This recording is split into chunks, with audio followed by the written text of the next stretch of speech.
গত এক বছর সুন্দরবন অঞ্চল লাগোয়া সন্দেশখালী, হিঙ্গলগঞ্জ, মিনাখা, হাড়োয়া সহ বিস্তীর্ণ এলাকার নদী খাড়িতে মাঝে মাঝে কুমিরের দেখা মিলছিল। তবে এবার সন্দেশখালীর ন্যাজাটে বেতনি নদীর চরে দেখা মিলল একটি পূর্ণবয়স্ক কুমিরের মৃতদেহ।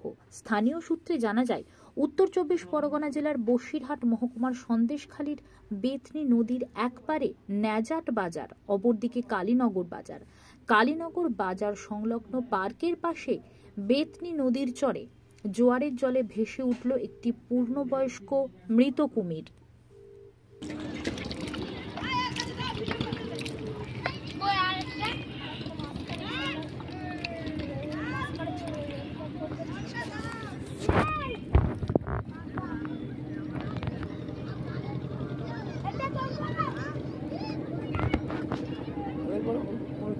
না, ওই একটা বলছো না?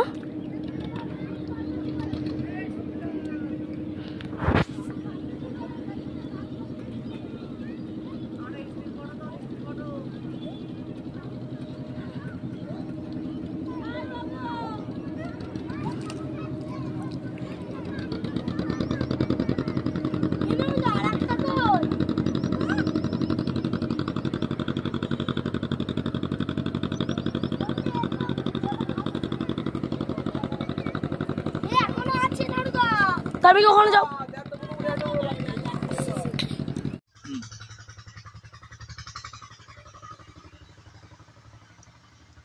সুন্দরবন অঞ্চলে যে ঘন ঘন কুমির দেখা দিচ্ছে সে তো বাস্তুতন্ত্রের পক্ষে ভালো খবর।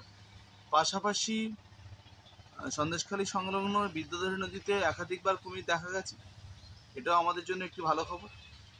কিন্তু আজকে যে ঘটনাটি ঘটল, যে বিদ্যাধরী নদীর পাশে এবং বেতনি নদীর যে সংযোগ এখানে কালীনগর পার্কের পাশে একটি মরা কুমির ভেসে এসছে। এটি খুব দুঃখজনক ঘটনা যে একটি জলের রক্ষক কুমির, এই কুমির আজকে মারা গেল।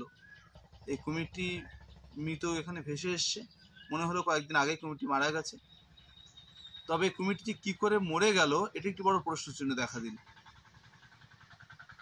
যদিও এ বিষয়ে আমি বিদ্যাধরী নদীর যে ভূশিকাটা অংশ, এই দিকটা যে শহর অঞ্চলের যে দূষিত বর্জ্য পদার্থযুক্ত জল এখানে এসে প্রবেশ করছে, সেই জলের প্রভাবেও, রাসায়নিকযুক্ত জলের প্রভাবেও সুন্দরবনের নদীতে এবং খাড়িতে দেখা গেছে বিভিন্ন সময়ে বিভিন্ন যে প্রাণী, জলজ প্রাণী তারা মারা গেছে।